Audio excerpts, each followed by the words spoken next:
Passing is directed by Rebecca Hall. It's a novel that's been adapted by the same name, and it's Rebecca Hall's first time at directing. She's normally an actress who's been in films like Godzilla vs. Kong, The Night House, BFG, Transcendence, Iron Man 3, to name but a few. So I was interested to see how a first-time director would be able to handle this novel adaptation. Passing follows the unexpected reunion of two high school friends whose renewed acquaintance ignites a mutual obsession that threatens both of their carefully constructed realities. Irene and Claire can pass as white but choose to live on opposite sides of the color line during the height of the Harlem Renaissance in the late 1920s New York. So obviously one of the first things you're going to notice is the aspect ratio. It's boxed, it's black and white. Obviously, without it shouting in your face, this is obviously about color, but it's more about these two worlds that kind of headbutt as long lost friends from childhood come and reintroduce themselves into each other's lives. One person has a longing to kind of go back to her roots. The other is trying to protect herself from what her friend has become, but also that she might want as well. There's a lot of questions that it kind of throws up, definitely to do with color. And the stark contrast of the color in black and white is definitely I guess a thought process that you are meant to conjure up in your mind and ask yourself these questions. What would it have been like? It's an interesting way because it feels like you're kind of thrust in that time zone because it's boxed in black and white, and the way they speak, the dialogue, everything is being crafted to kind of put you in the 1920s New York and make you wonder to yourself as you're watching it, as these women kind of are thrust into each other's lives again, what it would be like and how you would react, possibly maybe help you trying to relate somewhat.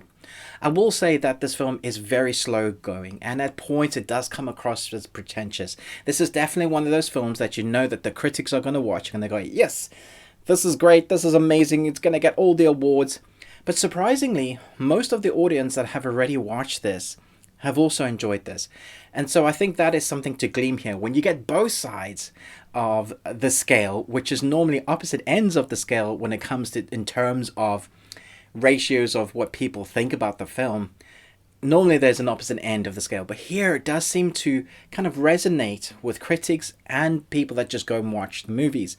And I found myself a little bit in between those because I enjoyed the craft, which is obviously crafted well. I enjoyed the acting. I enjoyed the acting from what the actors are given. I do think it could have even been meatier than it was. There's a lot of slow dialogue given, and the pacing of the story comes together at the end. There is a big climactic moment that kind of hits hard, not as hard as I would have liked it to, because the whole film is kind of reliant on that one moment and you have to have sat through that whole film.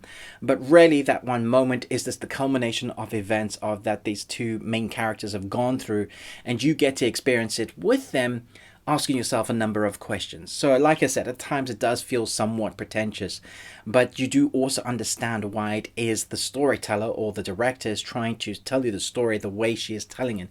It just comes across as sometimes like, do you need to have showed us every single one of these scenes? Sometimes you can cut more than you're wanting to, but it's definitely a mise-en-scene kind of slice of life, showing you everything. I mean, that is probably the best way I can describe it. It's one of those films that you kind of have to be in the mood for, and if you are in the mood for it, you'll be able to see that it's a very much art house film. It's stylistic, it has a message to say, it is portrayed in a way that is very crafty, and you can see everybody involved in the project has done their best to kind of thrust you in that time zone, and the acting is great. But for me, it's not a film that I would go back to anytime soon to watch again, because it's not a film that I gravitate towards to go, yeah, I really enjoyed that. I enjoyed it for what it was. I understood the message. But for me, when I generally sit down to watch a film, it's for entertainment value, to escape the world that I'm currently in and come away feeling lighter and going, yeah, I really enjoyed that. Even if the film is dark, I normally enjoy the entertainment that is given. Does that make sense? So you can get films that have a very deep message, a theme. Dune has, message of slavery and honor, and there's so many themes within that, but you come away going, yeah, I've experienced something incredible. This is like, it's a message, It's arty. It knows what it is. But if you're not in the mood for it, I feel like you're just going to be like, what is this? Or even possibly fall asleep. I definitely feel like you need to be in the mood for it. But once again, if you are, you're probably going to enjoy it. I'm going to give this down the middle of the line. And I know some people are saying, what are you on about? This is the message within this is obviously over your head. You didn't quite get it. No, I got it.